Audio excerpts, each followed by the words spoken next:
Halo sobat, jumpa lagi. Melanjutkan kisah Krisna Kosasra dan Sapu Inten. Kali ini dalam episode Mas Karebet menghentikan amuk Probosemi. Selamat menikmati. Salam budaya.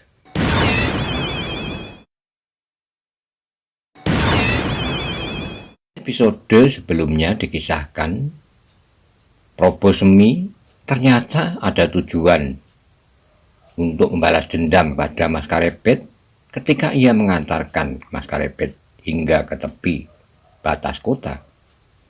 Dan kemudian terjadi pertarungan yang sengit antara Mas Karebet dan Probosemi. Bagaimana kisah selanjutnya? Simak bersama-sama. Monggo kula aturi subscribe, like, komen, saha share, matur nuwun.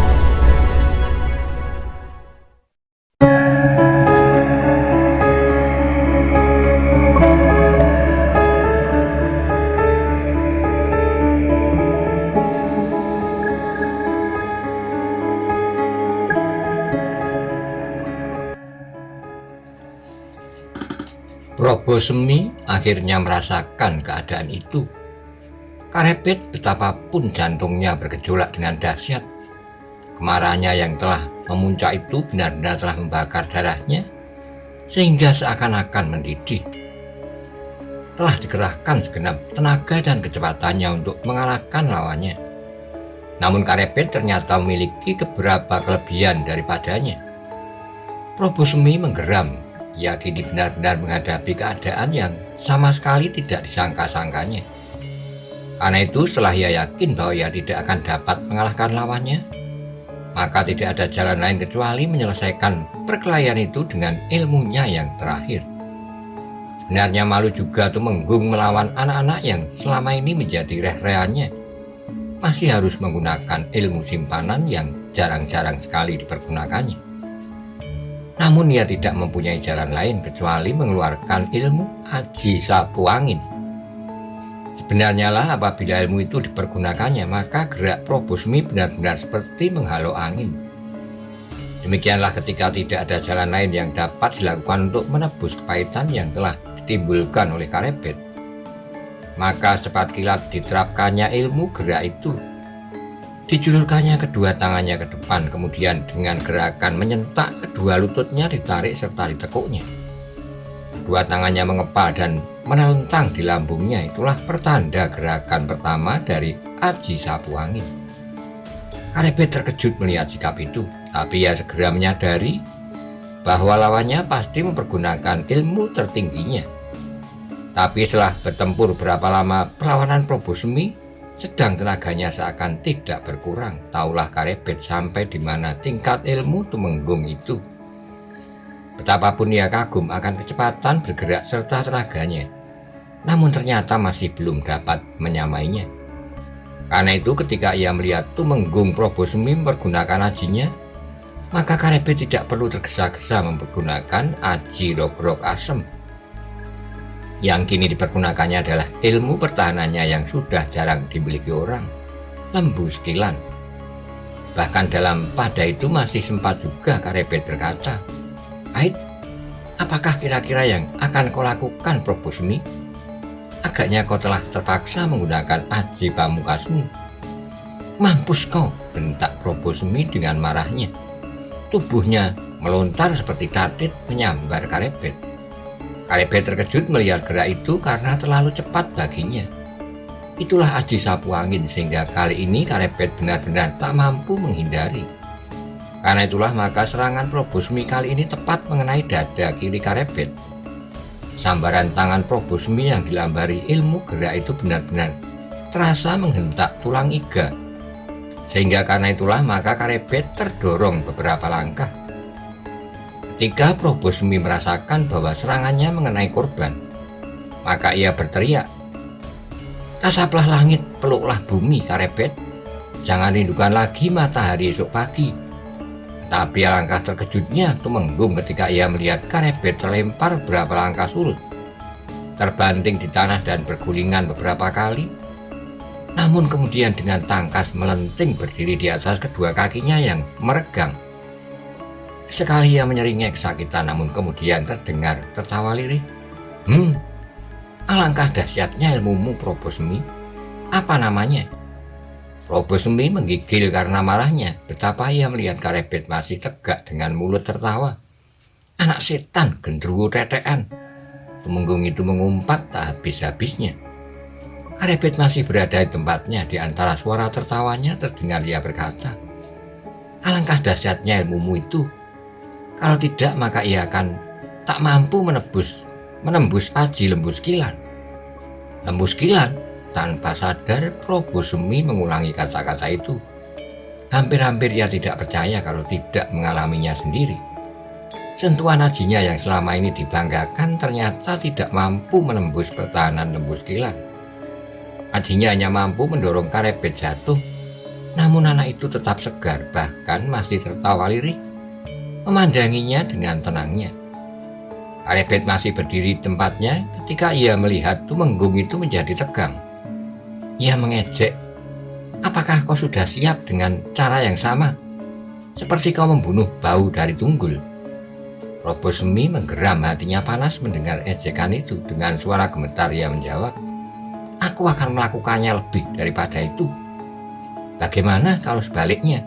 Balas Karebet. Dada Probosmi hampir meledak karenanya. Karena itu maka sekali lagi ia tidak memberi kesempatan kepada lawannya. Dengan cepat ia melontarkan pukulan ke wajah Mas Karebet. Kali ini pun Karebet kalah cepat dari sapu angin. Sekali lagi ia terdorong surut beberapa langkah, meskipun tidak sampai terbanting jatuh. Namun demikian wajahnya terasa panas dan kepalanya sedikit pening. Karena itu ia mengumpat dalam hatinya, gila juga aji orang ini. Namun Probosmi ternyata tidak memberinya kesempatan. Sekali lagi ia melompat dan serangannya kini mengarah ke perut Karebet. Karebet yang percaya benar pada aji Lembu Skilan segera memiringkan tubuhnya sambil menangkis serangan itu. Kali ini Karebet benar-benar telah dapat menguasai keseimbangan antara kekuatan lawannya dan kemampuan ajinya.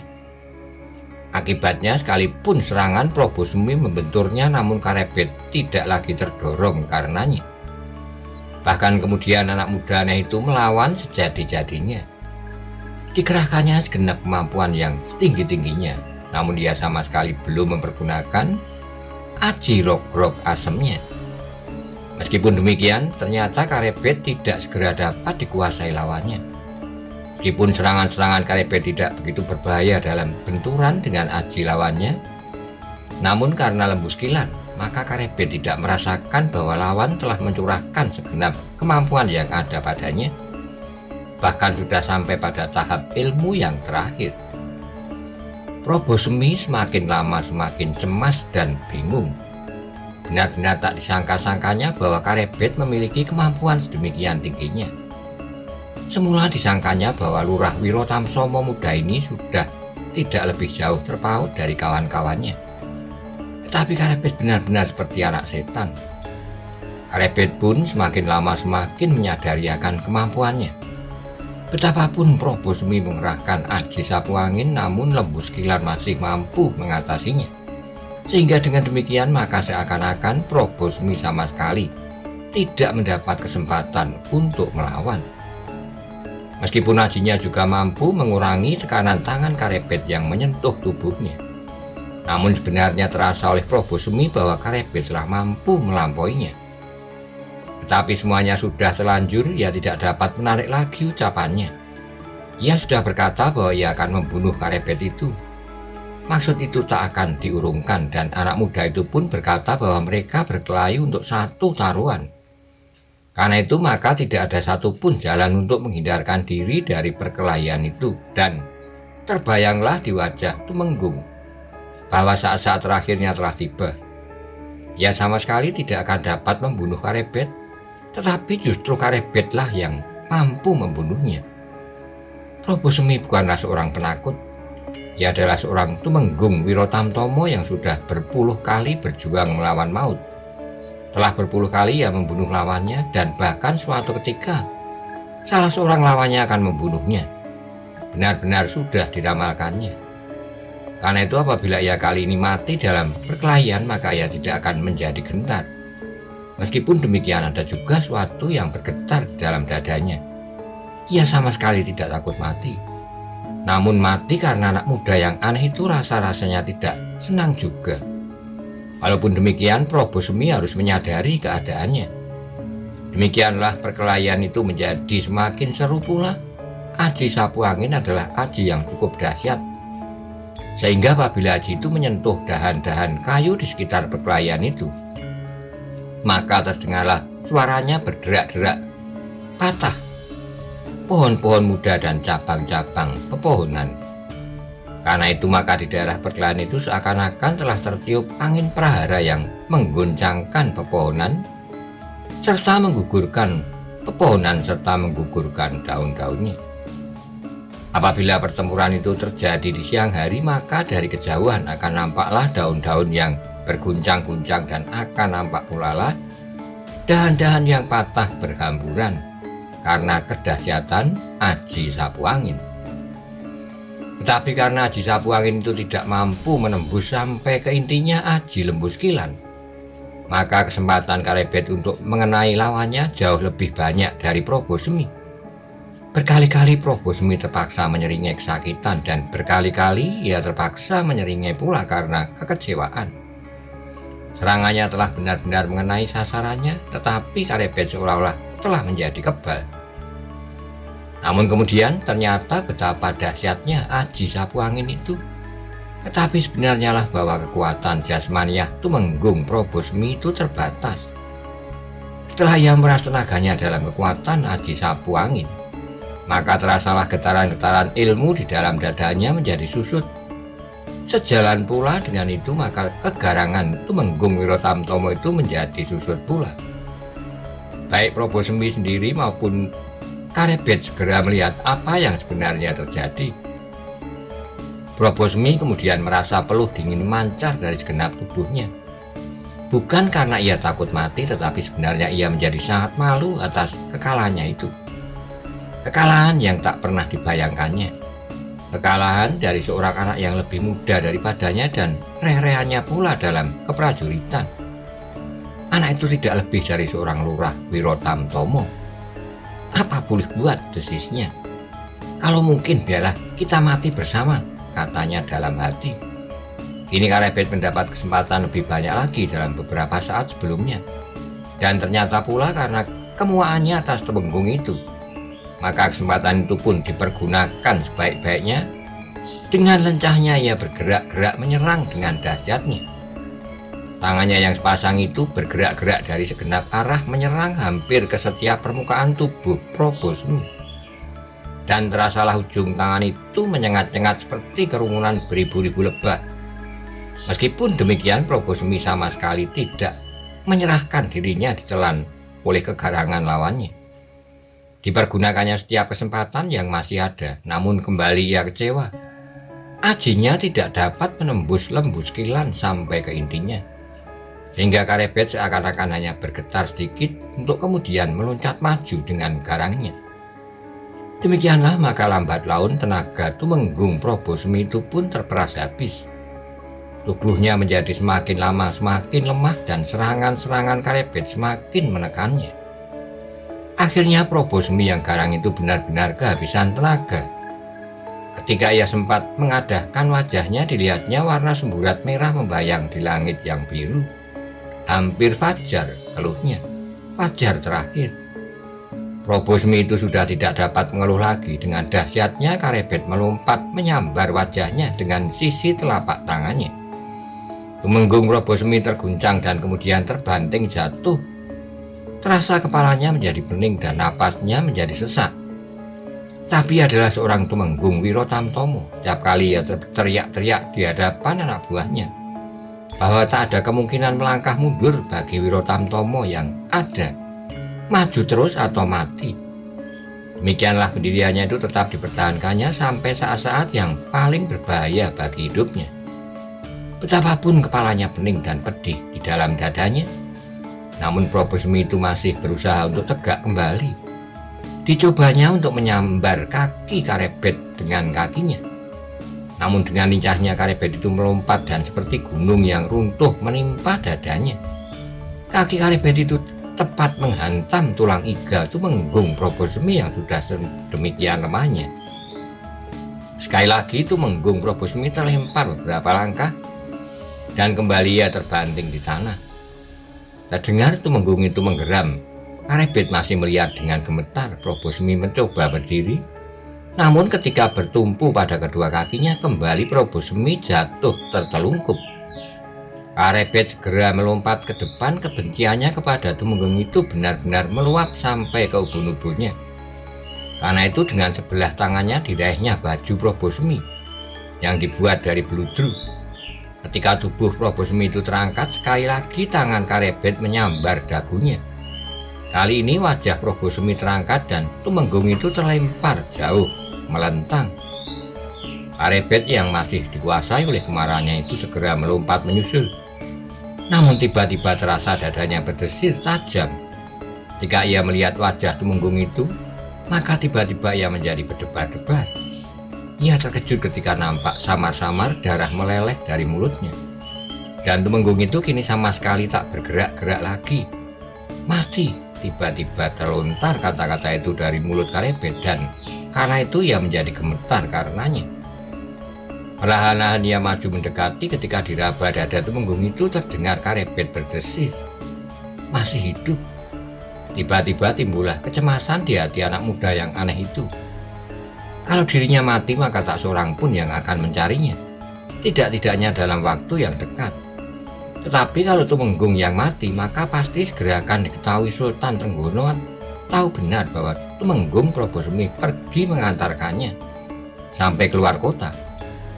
Kalau kemudian Tumenggung itu hilang dan tidak kembali ke rumahnya, maka Sultan akan segera mengetahuinya, bahwa tidak-tidaknya karena mengetahui apakah yang terjadi. Oleh itu maka Sultan Trenggono pasti akan menjadi sangat murka. Mungkin sekali disebarkannya beberapa orang untuk menangkapnya hidup atau mati. Sekali lagi Karebet meraba-raba tubuh Probosemi yang menjadi sedikit berlega hati ketika yakin bahwa Tumenggung itu benar belum mati. Mengapa aku takut seandainya Sultan akan berusaha menangkapku? Tiba-tiba terdengar suara di dalam relung hatinya. Hukuman mati hanya akan dijatuhkan satu kali. Bukankah Tumenggung ini kalau masih hidup pasti akan berusaha membunuhku pula? Tapi tiba-tiba Karebet menundukkan wajahnya. Sebenarnya Karebet sama sekali tidak takut pada hukuman mati itu. Ini ia telah mengenal apa yang sebenarnya sedang bergolak di dalam dadanya. Bukan suatu perasaan takut, tapi suatu perasaan yang jauh lebih berharga dari itu. Tiba-tiba saja terasa betapa kemurahan hati Sultan telah melimpah kepadanya. Betapa Sultan Trenggono berusaha mengurangi kesalahan-kesalahan yang telah dilakukannya. Limpahan kemurahan hati sejak ia dipungut oleh Baginda dari tepi kolam, kemudian diangkat menjadi Wirotamtomo. Bahkan dalam waktu singkat, Baginda telah menganugerahkan pangkat lurah. Karebet menarik napas dalam-dalam. Apalagi kalau pamannya kelak mengetahui apa yang sudah dilakukannya, membunuh, dan karena itu ia dihukum mati. Maka kembali tubuhnya menggigil. Sekali lagi diawasinya tubuh yang terlentang tidak bergerak itu. Perlahan-lahan Karebet berdiri melangkahi tubuh Probosemi. Diangkatnya kedua tangannya dan perlahan-lahan digerakkannya. "Kiai, Kiai Tumenggung," panggilnya. Tapi Probosemi tidak menjawab. Karena itu Karebet menjadi bertambah bingung. Ketika sekali lagi ia menggerakkan tangannya itu, maka sekilas dilihatnya sebuah kamus bertimang tretes intan berlian melingkar di perut Tumenggung itu.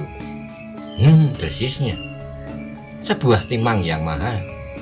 Karebet menggeleng-gelengkan kepalanya. Ia benar-benar menjadi cemas. Kalau ditinggalkannya tubuh ini, maka mungkin sekali akan menjadi hidangan pesta bagi serigala-serigala lapar. Atau kalau seorang pencari kayu melihatnya dan melihat timang itu, ada kemungkinan pula Tumenggung yang pingsan itu dibunuhnya hanya karena timang dan permata-permatanya. Karebet semakin lama semakin gelisah. Akhirnya ia tidak dapat menemukan suatu cara yang lain daripada membiarkannya sampai sadar. Tapi dengan demikian ia terpaksa menungguinya dengan dada yang berdebar-debar.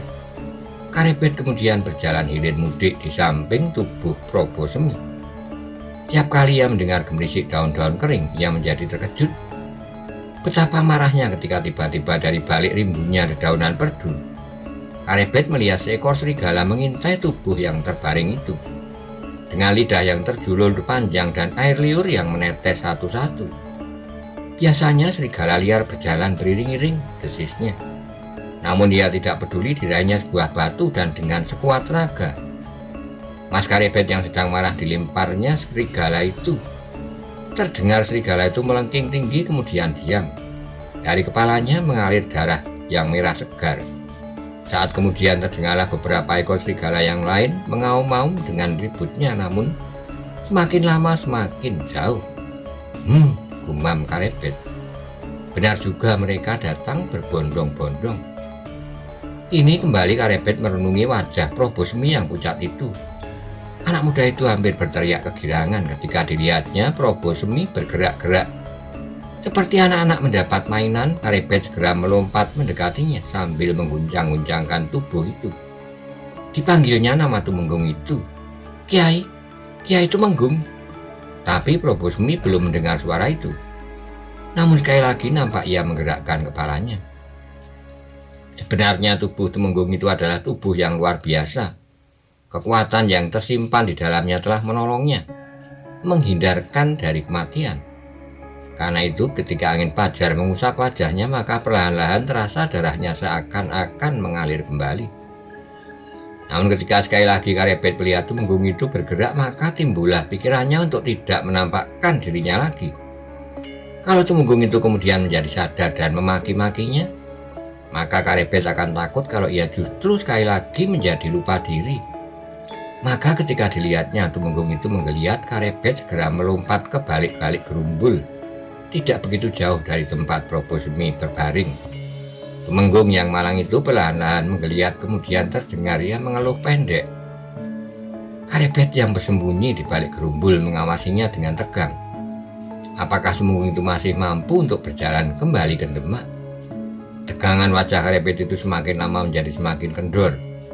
Prabu Semi betapapun terasa seakan-akan segenap tulang-tulangnya tidak bersambung lagi, namun ia berusaha menggerak-gerakkan tangannya kemudian kakinya. Prabu Semi kembali mengeluh pendek. Mulutnya yang lebar nampak menyeringai menahan sakit. Namun kini kesadarannya telah berangsur-angsur pulih kembali. Kemudian dicobanya menggerakkan kepalanya memandang tempat-tempat di sekitarnya. Dengan geramnya ia menggeram. Di mana setan itu? Tapi kembali ia menyeringai, punggungnya benar-benar terasa patah. Karena itu dibiarkannya tubuhnya terbaring untuk beberapa lama. Di langit bintang gemintang menjadi semakin lama semakin pudar. Dari timur telah membayang cahaya kemerah-merahan dan sayup-sayup terdengar suara ayam hutan berkokok bersaut-sautan. Prabu Semi menarik napas. Ternyata aku masih hidup, desahnya. Dan kini dicobanya perlahan-lahan untuk menggerakkan seluruh tubuhnya. Dengan hati-hati ia miringkan dirinya untuk kemudian bertelekan pada sebelah tangannya. Prabu Semi berusaha untuk duduk. Tapi kembali dengan lemahnya ia terkulai di tanah. Gila, geramnya. Karebet yang melihat kesulitan itu menjadi kasihan juga kepadanya. Namun ia sudah bertekad untuk tidak menemuinya lagi. Karena itu betapapun keinginannya untuk menolongnya, keinginan itu ditahannya kuat-kuat. Akhirnya betapapun Prabu Semi mengalami kesulitan, ia mampu untuk duduk dan bercelekan kedua tangannya. Kali-kali terdengar ia berdesis, namun kemudian menggeram penuh kemarahan. Dengan nanar ia memandang berkeliling, bahkan kemudian ia berteriak, "Hei, di mana kau?" Napas Prabu Semi menjadi terengah-engah dan kepalanya ditundukkannya. Tetapi tubuh Prabu Semi itu benar-benar tubuh yang mempunyai daya tahan mengagumkan. Beberapa saat kemudian maka telah dicobanya untuk menggerak-gerakkan kakinya. Sekali-kali dicobanya untuk berjongkok dan kemudian dengan tertatih-tatih dan berpegangan pada batang-batang pohon. Tumenggung itu mencoba untuk berdiri. Luar biasa, kata Karebet di dalam hatinya. Baru beberapa saat ia terkapar hampir mati, namun kini ia telah mampu untuk berdiri. Sekali lagi Tumenggung itu mandang berkeliling, ia benar-benar sedang mencari Mas Karebet. Namun anak itu tidak dilihatnya. Karena itu dengan geramnya ia berteriak, "Hei, Karebet, anak setan, jangan bersembunyi." Karebet mengumpat di dalam hatinya. Benar-benar orang ini keras hati, setelah nyawanya singgah di ujung ubun-ubun, masih juga ia berteriak-teriak. "Hei, Karebet pengecut," katanya. "Tidak sepantasnya Wiro Tamtomo melarikan diri. Gila," hampir-hampir Karebet menjawab kata-kata itu. Untunglah segera ia disadarinya bahwa sebenarnya ia tidak dapat melangkahi limpahan kemurahan hati Sultan Trenggono. Dengan penuh kemarahan terdengar Tumenggung itu bergumam, "Awas kau Karebet, pada suatu ketika akan datang saatnya aku mencarimu dan dengan tanganku aku bunuh kau seperti aku membunuh bau dari tunggul." Sekali lagi Karebet mengumpat di dalam hati, namun dibiarkannya Tumenggung itu berjalan terhuyung-huyung. Dengan tangan yang gemetar ia berpegangan dari satu pohon ke pohon berikutnya. Ketika ia mengadahkan wajahnya dan dilihatnya berkas cahaya terlempar di atas pepohonan, ia berdesis. Hari telah pagi dan karena itulah maka langkahnya terhenti. Tumenggung itu menjadi ragu-ragu apakah katanya nanti kalau ia bertemu dengan seorang di perjalanan pulang. Dia mata-mati pakaiannya, kemudian dengan tergesa-gesa dilihatnya timangnya. Masih lengkap, gumamnya. Dengan hati-hati dicobanya untuk memperbaiki letak pakaiannya dan sejenak kemudian kembali ia terhuyung-huyung berjalan meninggalkan tempat yang terkutuk itu. Peninggal Tumenggung, Prabu Semi Karebet keluar dari persembunyiannya. Kali ia menarik napas panjang, kemudian gumamnya, "Luar biasa, luar biasa, ia masih mampu berjalan." Kemudian ia menjenguk dari balik dedaunan. Prabu Semi benar-benar telah berjalan dengan baik, walaupun sekali-kali masih harus berhenti menekan punggungnya dengan kedua tangannya. Kini Karebet tinggal melihat ke dalam dirinya. Setelah Prabu Semi hilang di antara pepohonan, kembali ia menjadi bingung. Apakah yang akan dilakukannya dan akan kemanakah ia? Berapa saat Karebet diam termenung, bahkan kemudian ia pun duduk di tanah yang seakan-akan baru saja dibajak oleh kaki-kakinya dan kaki Tumenggung Prabu Semi. Tiba-tiba Karebet pun tersenyum, gumamnya seorang diri. "Kasihan Tumenggung itu, untunglah aku menyadari keadaanku sebelum aku membunuhnya." Sebenarnya Tumenggung Prabu Semi mendendam Karebet sampai 7 turunan. Panjang jalan tak habis-habisnya ia mengumpat-umpat. Meskipun demikian Tumenggung Prabu Semi itu terpaksa mengakui bahwa anak itu mempunyai beberapa kelebihan daripadanya. Ketika Tumenggung Prabu Semi sampai di pinggir hutan dan melihat sawah yang terbentang di hadapannya, ia menjadi ragu-ragu. Dalam keadaannya itu pasti semua orang yang bertemu di sepanjang jalan akan mentertawakannya. Meskipun ia tidak melihat wajahnya sendiri, tetapi ia dapat membayangkan betapa noda-noda merah biru telah memenuhi wajahnya. Apalagi ketika ia melihat beberapa noda darah yang meleleh dari mulutnya, mengotori baju beludrunya. "Setan, anak setan," umpatnya tak habis-habisnya. Akhirnya Tumenggung Prabu Semi terpaksa menunggu di tepi hutan itu sampai malam datang kembali. Ia tidak mau seorang pun yang melihatnya dalam keadaan itu. Apalagi bila seorang Wiro Tamtomo melihatnya, maka ia tidak akan dapat menjawab apabila mereka bertanya, apakah sebabnya. Sekali lagi Prabu Semi mengumpati Karebet, terpaksa ia mencari setetes air untuk minum hari itu.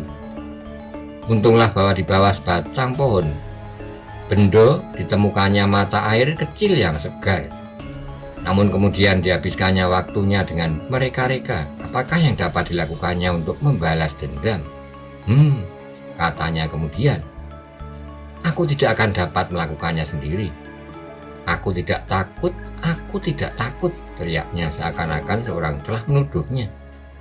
"Tapi Sultan akan mengetahuinya dan menghukumku." Tiba-tiba Prabu Semi tersenyum. "Bodohnya aku, bukankah aku bisa minta bantuan Kakang Sembodo?" Kemudian Prabu Semi mengangguk-angguk dan tersenyum sendiri dengan puasnya.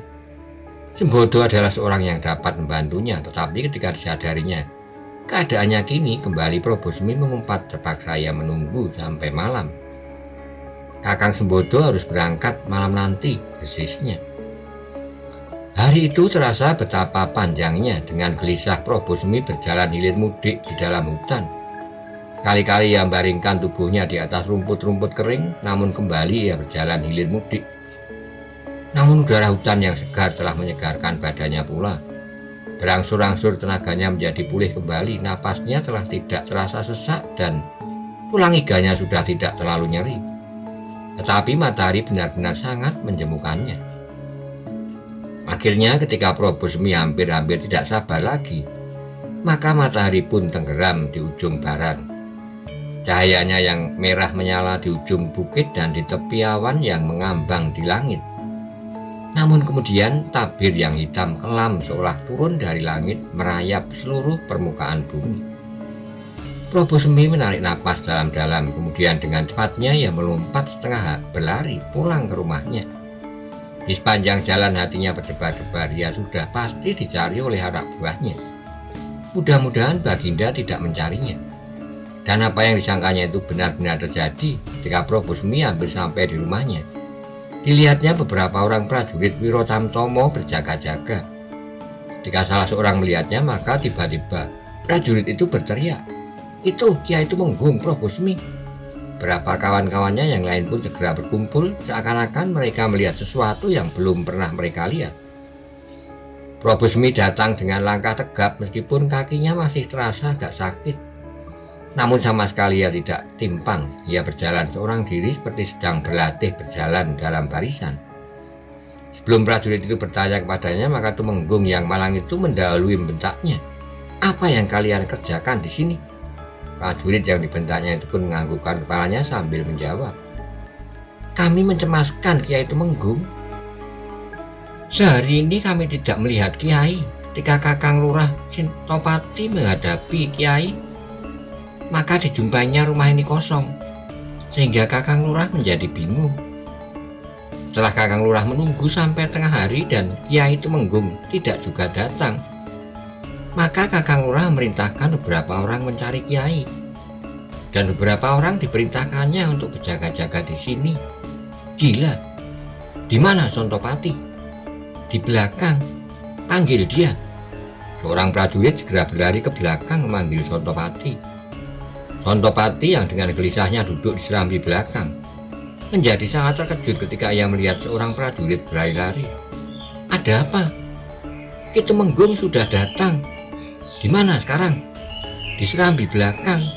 Kakang Sontopati dipanggil oleh Kiai Tumenggung." Cepat-cepat Sontopati berlari ke serambi depan untuk menemui Tumenggungnya. Beberapa pelayan Probosmi yang mendengar laporan itu menjadi gembira pula. Karena meskipun Probosmi selalu membentak-bentak mereka, namun kalau maksudnya tercapai, tidak segan-segan Tumenggung yang garang itu memberi mereka hadiah. Di serambi depan, Sontopati melihat Tumenggung duduk dengan garangnya. Karena itu segera ia mengangguk hormat sambil berkata, "Selamat datang, Ki Tumenggung." Tumenggung itu memandangnya dengan tajam. Kemudian katanya Paro, "Hei, apa yang kau kerjakan di sini? Kami menjadi gelisah karena Kiai Tumenggung tidak kami temukan. Sehari tanpa kami ketahui mana perginya." "Gila kau. Bukankah aku Tumenggung Probosmi? Aku sudah cukup dewasa untuk menjaga diriku sendiri. Aku sudah cukup mampu berbuat apa saja kehendakku. Apa kau sangka aku memerlukan kalian?" "Ampun Kiai, kami hanya gelisah tidak tahu apa yang harus kami lakukan. Kami mencoba mencari Kiai. Kau sangka aku hilang? Diculik orang? Kau sangka ada orang di seluruh Demak yang mampu menculik Tumenggung Probosmi?" "Tidak Kiai." Sontopati menjadi ketakutan. "Kami hanya mencoba untuk menghubungi Kiai." "Bodoh kalian," gumam Probosmi. "Tapi biarlah aku maafkan kau kali ini." Tumenggung itu berhenti sejenak, kemudian diteruskannya. "Nah, katakan apa yang telah terjadi sehari ini." "Tidak ada apa-apa Kiai, selain Kiai Tumenggung yang kami anggap hilang." "Tutup mulutmu," bentak Probosmi. "Jangan sebut itu lagi. Aku tidak hilang tahu. Aku sedang memenuhi impianku semalam. Aku harus pergi ke hutan Santi dan sebenarnya aku telah mendapat sesuatu di sana.